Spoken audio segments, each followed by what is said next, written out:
नमस्कार दोस्तों, पाथफाइंडर में आप सभी का स्वागत है मेरी तरफ से और हमारी पूरी टीम की तरफ से। आप सभी को स्वतंत्रता दिवस की हार्दिक शुभकामनाएं। आज भारत के 75th इंडिपेंडेंस डे पर मैं आपको एक बहुत ही इंटरेस्टिंग टॉपिक पढ़ाऊंगा। भारत का आज़ादी का दिवस आज क्यों रखा गया, 15 अगस्त की तारीख क्यों चुनी गई भारत को आज़ाद करने के लिए। इसके पीछे की एक छोटी सी इंटरेस्टिंग सी कहानी है, उसी को हम जानेंगे इस लेक्चर में। अनअकैडमी ऐप पर आप मुझसे इस आईडी पर जुड़ सकते हैं और लेक्चर का पीडीएफ इस टेलीग्राम चैनल से डाउनलोड कर लीजिए।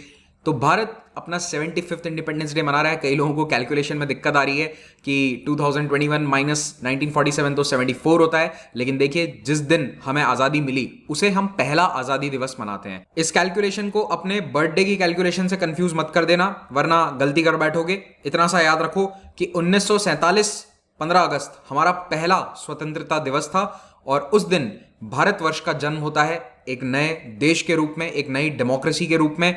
और उस दिन हमारी उम्र थी 0 और 48 में सेकेंड इंडिपेंडेंस डे मनाया गया। तो 15 अगस्त की जो तारीख है, इसको चुनने के पीछे एक इंटरेस्टिंग सी स्टोरी है। देखिए, कांग्रेस जो कि आज़ादी के आंदोलन को लीड कर रही थी, स्पीयर हेड कर रही थी, वो 1930 से 26 जनवरी को मना रही थी आज़ादी दिवस के रूप में। आज़ादी मिली नहीं थी, लेकिन एक सांकेतिक तौर पर पूर्ण स्वराज दिवस मनाया जाता था, क्योंकि 26 जनवरी 1930 को लाहौर रेजोल्यूशन ऑफिशियली कांग्रेस के द्वारा पास किया गया था और उस समय कांग्रेस के प्रेसिडेंट थे जवाहरलाल नेहरू।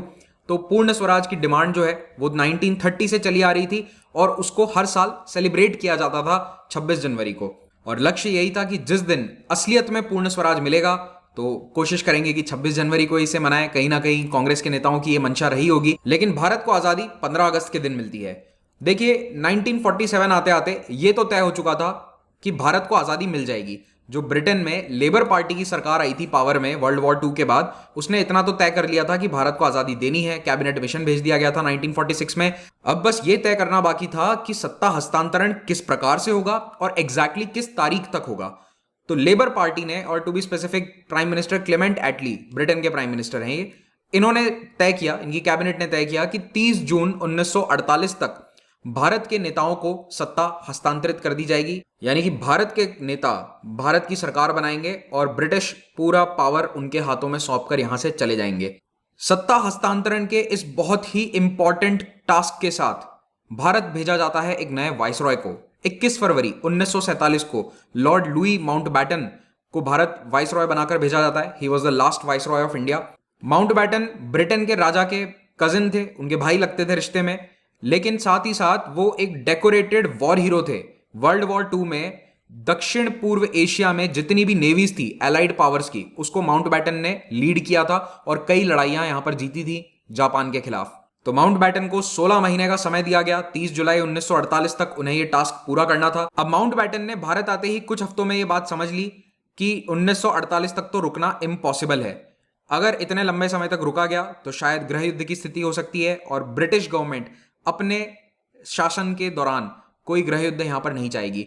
ऐसे हालात को देखते हुए उस समय चक्रवर्ती राजगोपालाचारी जी ने कमेंट भी किया था कि अगर वाइसरॉय माउंटबैटन जून 1948 तक रुकते तो कोई पावर बचता ही नहीं जिसे ट्रांसफर किया जा सकता। ब्रिटिश सरकार वहां पर खत्म हो जाती, सिविल वॉर छिड़ने की आशंकाएं उस वक्त कई लोगों को लग रही थी। माउंटबैटन को भी यही लगा कि देश में गृह युद्ध छिड़ सकता है। तो माउंटबैटन ने ब्रिटेन में सरकार को, क्लीमेंट एटली को, इस बात के लिए मनाया कि देखो जल्द से जल्द यहां से निकलते हैं और देश का विभाजन कर दो।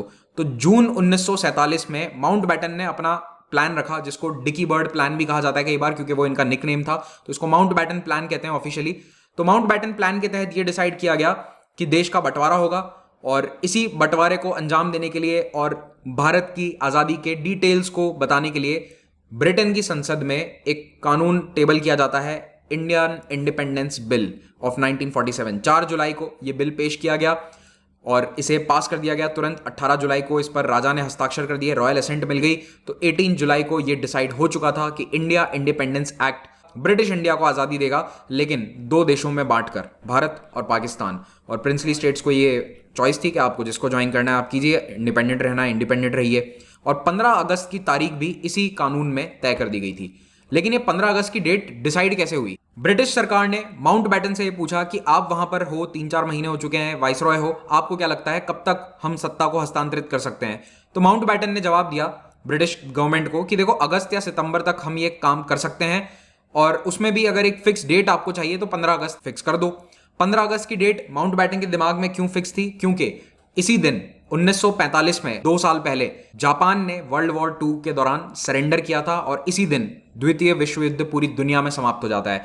कई सालों बाद राइटर्स डोमिनिक लैपियर और लैरी कॉलिंस ने एक किताब लिखी, फ्रीडम एट मिडनाइट, और इस किताब के लिए इन्होंने माउंटबेटन को एक्सटेंसिवली इंटरव्यू किया था और इनफैक्ट इन्होंने एक और किताब लिखी थी माउंटबेटन के इंटरव्यूज पे बेस्ड। इन दोनों किताबों में माउंटबेटन ने साफ जिक्र किया है कि पहली बात, मुझसे जब तारीख पूछी गई तो मैं ये बताना चाहता था कि मैं इस पूरे शो का मास्टर हूं, I am the master of the show. मेरे अनुसार दुनिया के सबसे बड़े देशों में से एक, ब्रिटेन की सबसे बड़ी कॉलोनी का विभाजन होगा और मैंने ये 15 अगस्त की डेट सिलेक्ट करी क्योंकि इसी दिन जापान ने सरेंडर किया था। लेकिन यहां भी एक इंटरेस्टिंग फैक्ट है, जापान ने हिरोशिमा और नागासाकी पर बम गिराए जाने के बाद 15 अगस्त को अनाउंस तो कर दिया था कि हम सरेंडर कर देंगे, लेकिन जो ऑफिशियल सरेंडर है वो 2 सितंबर को हुआ था।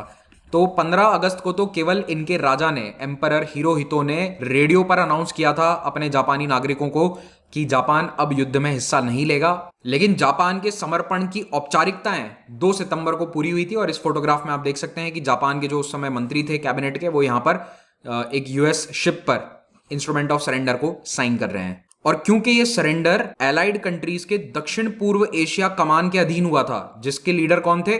माउंटबेटन, तो इसीलिए माउंटबेटन के लिए ये तारीख बहुत ही इंपॉर्टेंट थी। 15 अगस्त को भारत और पाकिस्तान दोनों को आजादी मिली थी और 1947 में पाकिस्तान ने भी इसी दिन अपनी आजादी को सेलिब्रेट किया, लेकिन अगले साल 1948 में इन्होंने अपना आजादी का दिन एक दिन पीछे शिफ्ट कर दिया, 14 अगस्त कर दिया। उसके लिए बहुत सारे अलग अलग रीजंस बताए जाते हैं, let's not get into that. Congress के उस सपने का क्या हुआ कि 26 जनवरी को आजादी चाहिए थी, तो देखो वो तो पूरा नहीं हो सका। लेकिन जब संविधान बनकर तैयार हुआ 2 साल बाद, तो कांग्रेस ने कहा कि अब नवंबर आ चुका है तो 2 महीने रुक जाते हैं, 26 जनवरी को इसे लागू करेंगे ताकि पूर्ण स्वराज की जो मेमोरी है उसको भी हम ऑनर कर पाएंगे, उस ट्रेडिशन को भी हम याद कर पाएंगे। तो इसीलिए संविधान को 26 जनवरी को लागू किया जाता है 1950 में। अब इस बार का जो स्वतंत्रता दिवस समारोह है वो काफी खास है, 75th इंडिपेंडेंस डे सेलिब्रेशंस होने वाले हैं और हर साल की तरह प्रधानमंत्री इस बार भी लाल किले की प्राचीर से अपना भाषण देंगे। प्रोबेबली आप लोग जब ये वीडियो देख रहे होंगे तब तक ये भाषण हो चुका होगा। तो इस बार देखते हैं कि क्या स्पीच में मेन बातें रहती है। इस बार की थीम याद रख लेना, हो सकता है कि किसी एग्जाम में डायरेक्टली पूछ ली जाए, नेशन फर्स्ट ऑलवेज फर्स्ट, ये थीम है 75th इंडिपेंडेंस डे सेलिब्रेशंस की। और इस साल के समारोह में टोक्यो गेम्स के जो मेडल विनर्स हैं उन्हें स्पेशली आमंत्रित किया गया है। फाइनली कुछ ऐसे देशों के नाम भी आपको मैं बताता हूं जो भारत के साथ अपना स्वतंत्रता दिवस शेयर करते हैं। 15 अगस्त उनका भी इंडिपेंडेंस डे है। सबसे पहला देश है लिechtenstein, मैप पर भी नजर नहीं आता, इतना छोटा देश है ये, स्विट्जरलैंड और ऑस्ट्रिया के बीच में। 15 अगस्त 1866 को इसे जर्मन कॉन्फेडरेशन से अपनी आजादी मिली थी। दूसरा है कोरिया। 15 अगस्त 1945 को ऑफकोर्स जब वर्ल्ड वॉर खत्म हुआ तो जापान ने अपना कोरिया का ऑक्यूपेशन खत्म कर दिया और उसी दिन कोरियन पेनिनसुला को आज़ादी मिल जाती है और इसीलिए दोनों नॉर्थ और साउथ कोरिया अपना आज़ादी दिवस इसी दिन मनाते हैं। 1960 में इसी दिन अफ्रीकी देश रिपब्लिक ऑफ कॉन्गो को फ्रांस से आज़ादी मिल जाती है। बहुत ही ध्यान से इसे याद रखना, ये डेमोक्रेटिक रिपब्लिक ऑफ कॉन्गो नहीं है, रिपब्लिक ऑफ कॉन्गो की मैं बात कर रहा हूं। जो यहां पर ग्रीन कलर में आपको देश नजर आ रहा है, this is the Republic of Congo.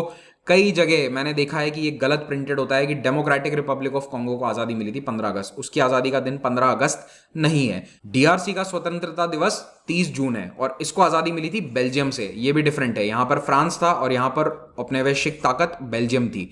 और ये जो डीआरसी है इसमें 3 महीने पहले कुछ डिस्टर्बेंसेस चल रहे थे, उस पर मैंने एक लेक्चर भी बनाया था, आप चाहें तो उसे देख सकते हैं। 1971 15 अगस्त बहरेन को ब्रिटिश से आज़ादी मिलती है और ये छोटा सा मध्य पूर्व का देश है और यहाँ पर यूएन के एक सर्वे के बाद में आज़ादी इन्हें दी गई। आप इस मैप में शायद बहरेन को देख नहीं पा रहे होंगे, चलिए थोड़ा जूम इन करके बताता हूँ। तो ये है यूएई, ये है कतार और ये है बहरेन। इसका कैपिटल है मनामा। अगर ये लेक्चर आपको ज्ञानवर्धक और इंटरेस्टिंग लगा तो प्लीज़ इस वीडियो को लाइक ज़रूर कीजिए और अपने दोस्तों के साथ इसे शेयर कीजिए। इस प्रकार की जानकारियाँ भारत के हर आम नागरिक को होनी चाहिए, ऐसा मेरा मानना है। बाकी आप लोगों की मर्जी है। अभी अगर यूपीएससी की तैयारी कर रहे हैं तो फ्रीडम ऑफर के तहत जो डिस्काउंट चल रहा है उसका फायदा उठा सकते हैं। 18 अगस्त तक ये ऑनगोइंग है। इसमें जो यूपीएससी का कोर्स है उसमें जीएस और ऑप्शनल दोनों का कंबाइंड कोर्स आपको 50,000 से भी कम प्राइस में मिल जाएगा। याद रखिए ये डिस्काउंट में 10% डिस्काउंट आपको तभी मिलेगा जब महिपाल कोड आप यूज़ करते हैं। यूपीएससी के बेस्ट एजुकेटर्स अनअकैडमी ऐप पर पढ़ाते हैं, इन सभी से आप पढ़ सकते हैं। यहाँ पर बहुत सारी स्पेशल क्लासेस भी होती हैं, लेकिन जो सब्सक्रिप्शन वाला कोर्स है उसमें 2 तरह के कोर्सेज आपको मिलेंगे, प्लस और आइकॉनिक। आइकॉनिक में आपको एक मेंटोर मिलेगा जो आपको गाइड करेंगे डे टू डे बेसिस पर। कोई भी कोर्स आप लेते हैं, I plus, iconic, any course, if you use this code you will get a 10% discount. Optional के भी बहुत सारे कोर्सेज अवेलेबल हैं। ये सभी कोर्सेज ईएमआई ऑप्शन पर भी अवेलेबल हैं। हर महीने एक छोटा अमाउंट पे करके आप अपनी पढ़ाई जारी रख सकते हैं। कॉम्बो सब्सक्रिप्शन के साथ जीएस की किताबों का सेट फ्री मिलेगा, हिंदी या इंग्लिश जिस भी भाषा में आप उसे चाहें। ऑप्शनल के कई नए बैचेस स्टार्ट होने वाले हैं। प्रीलिम्स और मेंस दोनों की टेस्ट सीरीज अभी कॉम्बो कोर्स के साथ में फ्री है। तो ये सभी बेनिफिट्स आपको कॉम्बो कोर्स में देखने को मिलेंगे। एक्सटेंडेड वैलिडिटी जैसे अन्य ऑफर्स भी इस वक्त लागू हैं, तो जल्द से जल्द इनको अवेल कीजिए, फायदा उठाइए इन ऑफर्स का। हर वेडनेसडे को नए बैचेस बनते हैं, तो 18 अगस्त से नए बैचेस चालू होने वाले हैं। 19 अगस्त से मेरा मिडिवल हिस्ट्री का कोर्स स्टार्ट हो रहा है। हम 7 दिन के अंदर अंदर मिडिवल हिस्ट्री को पूरा कर देंगे। सुबह 11 से 1 बजे तक क्लासेस होने वाली है। सो gear up for these classes.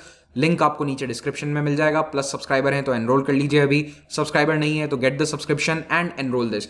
Students की स्पेशल डिमांड पर हमने 2 महीने का सब्सक्रिप्शन चालू किया है। तो अगर कोई प्रीलिम्स के लिए अभी तैयारी करना चाहता है, रिवाइज करना चाहता है, तो वो 2 महीने का सब्सक्रिप्शन ले सकता है and that will cost you just 15,000 rupees. तो आपको पूरे साल के सब्सक्रिप्शन के पैसे देने की जरूरत नहीं है। तो अगर कोई सिर्फ मेरे क्लासेस को अटेंड करना चाहता है तो they can join with this 2 months subscription. आज दिन में 4 बजे एक स्पेशल क्लास में लेने वाला हूं सरदार वल्लभ भाई पटेल के जीवन पर, उसको जरूर देखिए। इसका लिंक नीचे आपको पहले कॉमेंट में मिल जाएगा। संडे को 11 बजे कॉम्बैट होने वाला है, इसमें जरूर हिस्सा लीजिए, स्कॉलरशिप जीत सकते हैं और फ्री टेस्ट सीरीज का भी फायदा उठाइए। Thank you very much for watching this, have a great day.